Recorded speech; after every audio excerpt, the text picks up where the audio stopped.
Hello, this is Angela with Parkrose Permaculture. I am going to do my best to get through this video without crying. Some of you may know that 2 days ago, the old Kmart down on 122nd and Sandy Boulevard burnt down. It is a site that is a source of repeated trauma for my community. It is a site that is emblematic of the way that Portland City Council treats East Portland and the Parkrose and Argay Terrace neighborhoods. And I'm going to talk a little bit about that today instead of my regularly scheduled video, because I think this is really important. And whatever I was going to show y'all visit to my friend's goat farm is going to come out later. This is what I need to talk about today. So some of you know that the community has been fighting, and the school district have been trying to prevent Prologis, the largest industrial landowner, I believe, in the world, and definitely in Portland, from putting a diesel freight warehouse in across the street from the high school and sharing a property line with a low-income apartment complex, de novo low-income apartment complex. When we speak with elected officials, they say this is a terrible idea. Well, most of them do. This is a terrible idea. Nobody should have an industrial freight warehouse in a location like this. We don't understand why Prologis wants to build here. It's a terrible, terrible idea to put a diesel freight warehouse in with increased traffic, pollution, opportunity cost, wedged into a residential community. Yep, we are a working class community with a history of being forgotten and neglected by the city. And so we're a great community for predatory businesses to prey on, right? This is an old Kmart site that sat vacant since 2015. And we wish the city had partnered with us to try and find a use for the site that would benefit the community, but they didn't. And so this site, which is emblematic of the neglect we have experienced from the city, has been a string of trauma-inducing events for our community. And this fire is the latest example. This facility was slated to be demolished later in the year. In fact, we thought demolition was going to begin a few weeks ago, but the permits haven't been completed by Prologis for whatever reason. The community has very little insight into that process. So we've been working on what would it take to do something like a STEM center for the school, partner with a community college, use that property to expand the county health clinic, to have a farmer's market, to have gardens there, to have this site, which has historically been one of the hottest places in Portland, a giant mass of asphalt and concrete, be used for something else instead of a giant mass of asphalt and concrete that now belches diesel pollution from big rigs. And we have found that, our city councilor, who is responsible for planning and sustainability, has been meeting with Prologis, but not with community members. We find that our state representative and our county commissioners have been sympathetic, but limited in what they can do to help us because of the lack of environmental legislation in Oregon and the reticence of city council, which has authority here, to work with the community and to weigh in at all. I mean, I don't blame them. You're going up a corporation that acquired $4 billion worth of new property in the last quarter. You're going up against a massive mega corporation. I'm sure the lawyers at City Hall are telling, City Council, like, you don't want to piss off these guys. So for me as a resident who's lived here for 14 years, me as a resident who has to live with the consequences of this development, to see this facility burn to the ground is not surprising. And it is in line with all of the other things, like the mayor sending the Proud Boys out to use the site as a rallying place instead of downtown.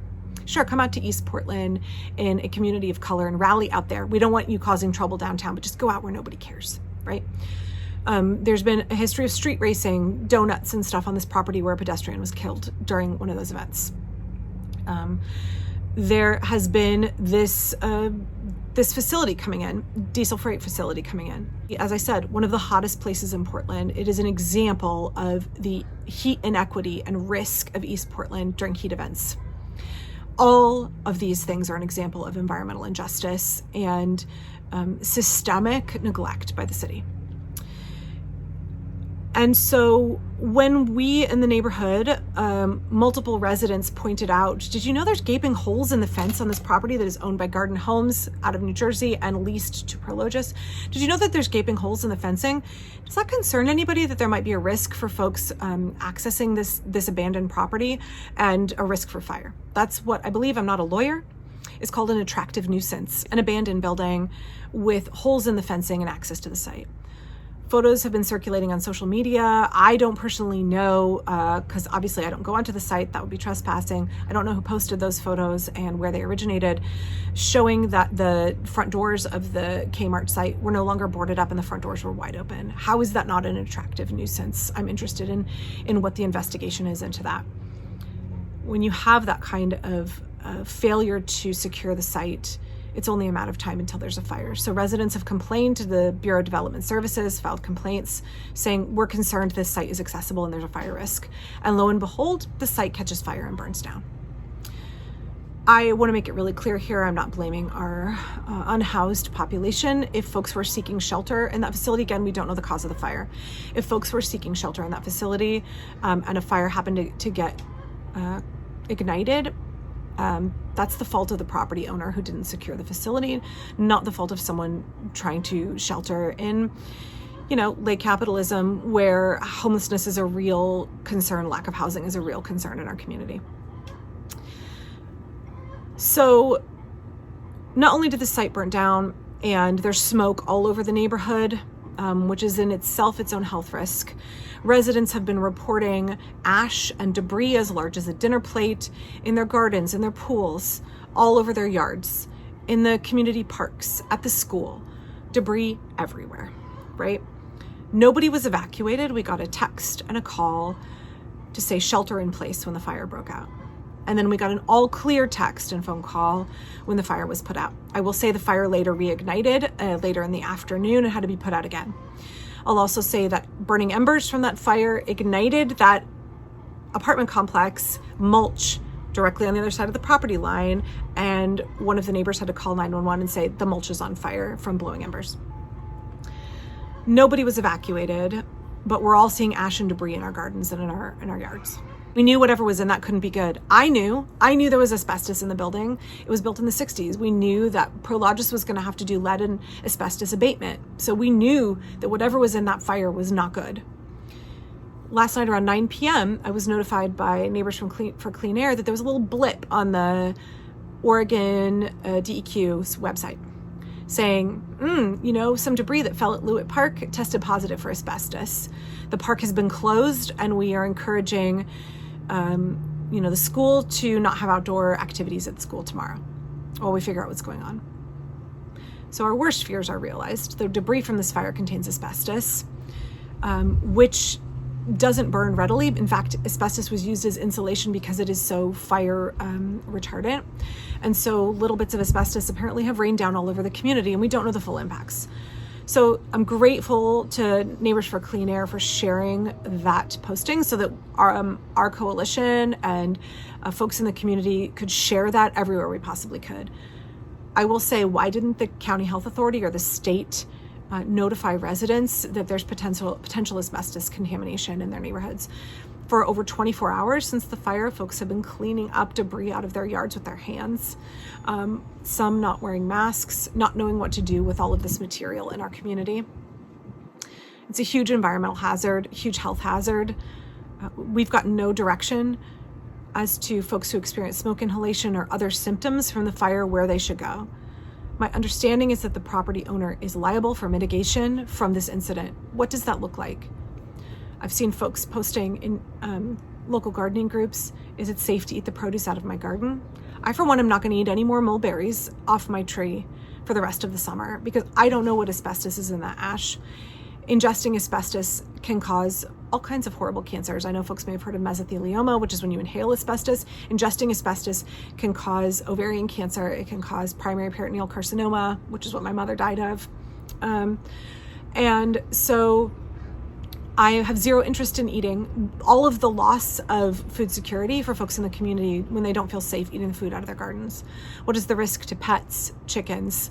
What is the risk to children playing in the garden? Can children be out The guidance from the county, the guidance from the state, which I will link down to below, says don't mow your yard, don't handle debris.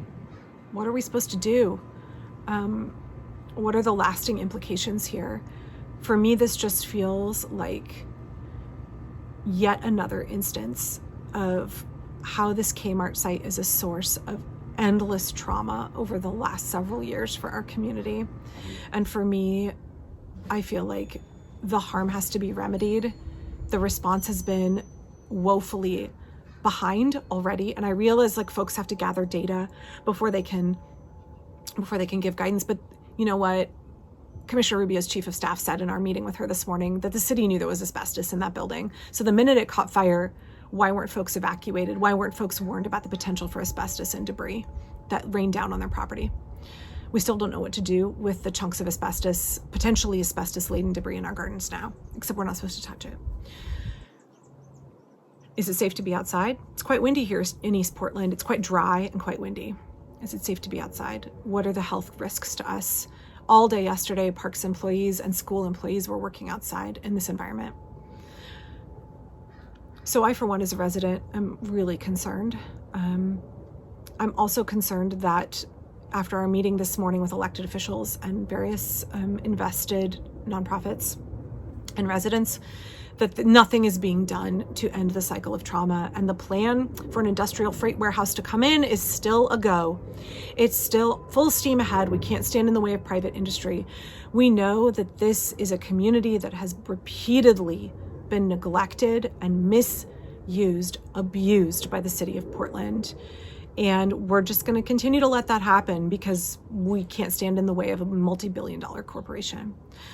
My ask for Prologis, which we have not as community members gotten a seat at the table with them. Again, we know that members of City Council and their staff have been meeting with Prologis privately with no representation from residents at the table. My request for Prologis would be, realize that you have an opportunity here to polish the image of your company. Realize that it is not too late for you to say, holy cow, we do not belong in our bad. We made a mistake. We should not be renting in a residential area. We realize an industrial zone is close by. You know what? We already bought this golf course up here in the industrial zone. We own 69 other properties in Portland. We don't need to be leasing this property directly across from a school. Our bad. We're going to back out now, and we're going to give the community a chance to utilize that site. We recognize the trauma around this facility, and we don't want to contribute to that trauma. We recognize it's going to be hard for us to find tenants for this site with a community that is so opposed, a school district that is so opposed to there being a freight warehouse across from a school. And so we're going to try and rectify the situation. We are going to be a leader in our corporate community, in the industry, and we're going to back out and we're going to go away. That's what I would like to happen. That's my ideal ask. So if anybody from Prologis is watching this video, or if anybody watching this video wants to reach out to them, make that ask. Say, you have a great opportunity here. We know that you're currently being sued by folks in California for a fire there. You're currently being sued for having illegally stored toxic chemicals leach into the watershed there in California. You want to remediate harm done to your image by what has happened at your other facilities. Back out of this facility now. Back out and leave this to our community so that we can heal. If you live in Portland, I would encourage you to reach out to City Council, who seems to be projecting this image that the community has not expressed concern around the site, even though we know that's untrue, and we know that dozens and dozens and dozens, if not hundreds of residents have been contacting them on the regular. We would encourage you to continue to reach out to City Council, show up to City Council meetings. I will link to emails and phone numbers for City Council down below. I would encourage you to continue to reach out to Congressman Earl Blumenauer, our congressman for this district, and encourage him to get involved. I know that he can get involved. He just urged the city this week to deal with the drug problem in downtown Portland. So this may be a local issue. Earl is a congressman, I think, who cares deeply about our community, and I would hope that he would find a way to help prevent this environmental injustice, environmental contamination, huge opportunity cost from continuing to play out in this community in East Portland. So I know this was a long video. I made it through without crying.